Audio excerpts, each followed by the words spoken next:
Outstanding. Any of the young people have another question? This young man right here? Hold on one second. Have you found any life forms or any plants out in space? It's a good question. Any life forms out there other than you guys?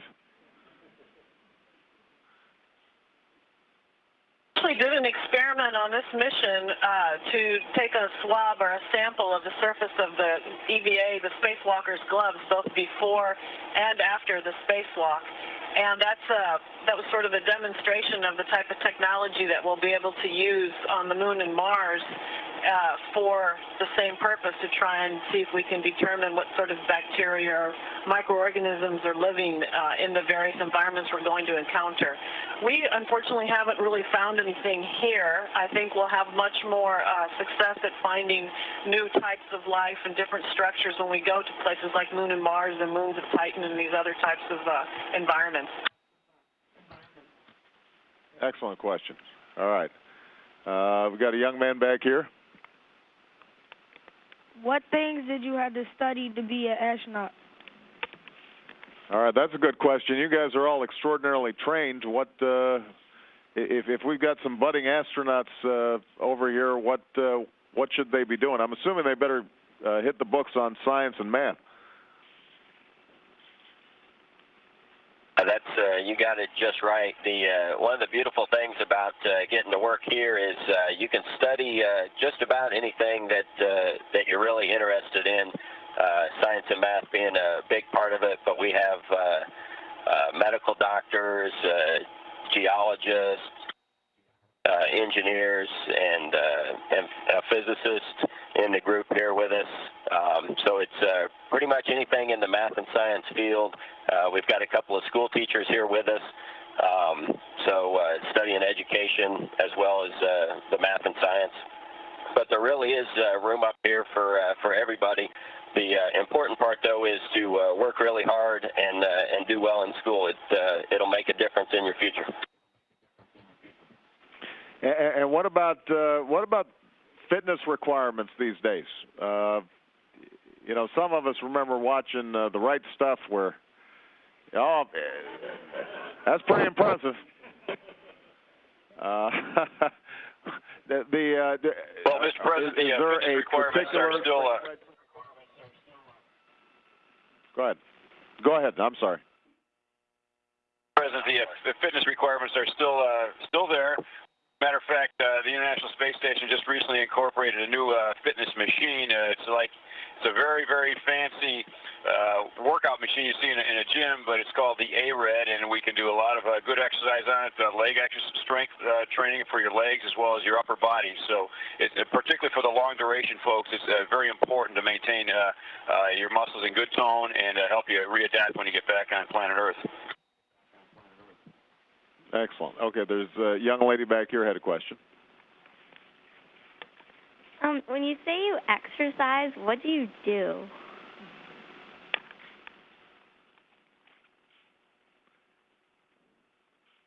Well, we have a couple of different exercise machines up here. On the space shuttle we brought up, it looks like a bicycle that you would find in a gymnasium, so we can use that. And they have one here on the space station. And the other machine, you can do all kinds of stuff. You can do squats, you can do curls. So we have a lot we can do. We also have a treadmill, so you can go ahead and run up here in space.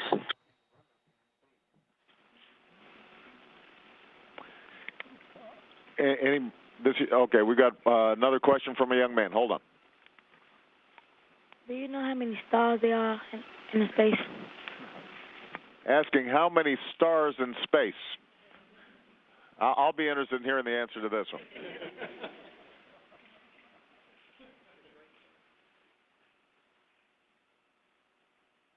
Well, aboard the International Space Station, we can look down and see our beautiful planet Earth, and we can also look up and see the rest of the cosmos.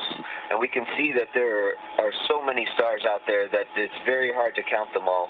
And we can see that our Earth is a very small planet in such a big universe. And it's just really amazing because it gives us a deep perspective of that we have to really take good care of our own planet, and that our own planet is just a small place, and we have the whole rest of the universe to work together in an international sense and go explore this whole universe that's in front of us and all the discoveries that we'll make together. So maybe we'll someday be able to count how many stars that we have, because we're starting to go to the stars as human beings together.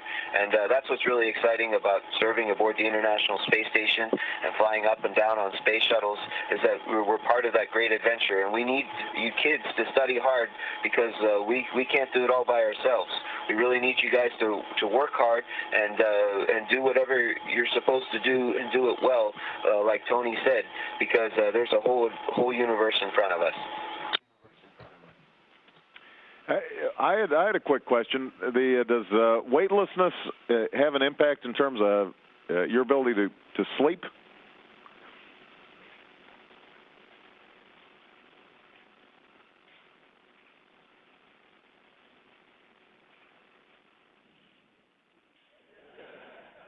Sir, we just arrived here just a few days ago, and it's taken a while getting used to, for me personally, missing a pillow. You're used to laying down on a mattress and having a place to rest your head, and so it's taken a while to get used to that. Well, I know the kids got a chance to ask some questions. I want to make sure that if there are any members of Congress who've got some questions that they're interested in, that they've got a chance too. Okay, hold on. This is Kay Bailey Hutchinson from Texas. I understand that you are doing experiments on salmonella and watching those organisms and how they react and grow, and we've had some salmonella problems here on Earth. What do you think you will be able to learn from the environment in space that maybe you couldn't learn here on Earth?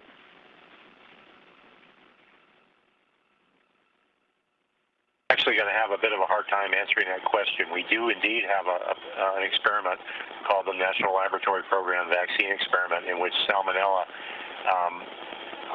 in which certain microorganisms are exposed to salmonella.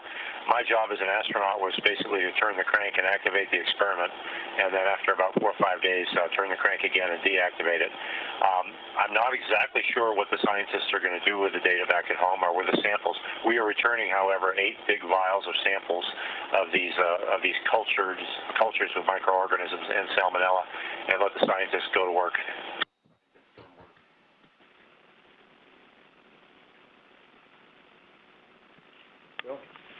This is Bill Nelson. He knows a little something about this stuff. Hey guys, I wish I were up there with you. You are just getting to the point where it's really looking like a full-up national laboratory where we can really do the experimentation. When will you have it full up, ready to go, where we can then reap the results of that $100 billion investment?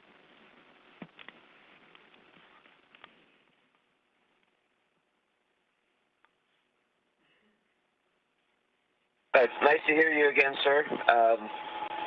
The International Space Station has already been delivering some of the science we've promised. Where we are now is and Expedition 18, our crew, we're making the turn from 3 people to 6 people.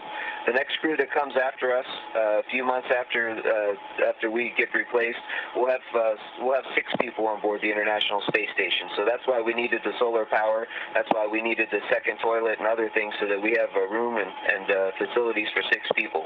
And once we have 6 people, we'll have enough time and energy, solar power, I mean, to run all the experiments that we can, and then it's just a matter of getting enough experiments up and down from the space station to really reap on that science.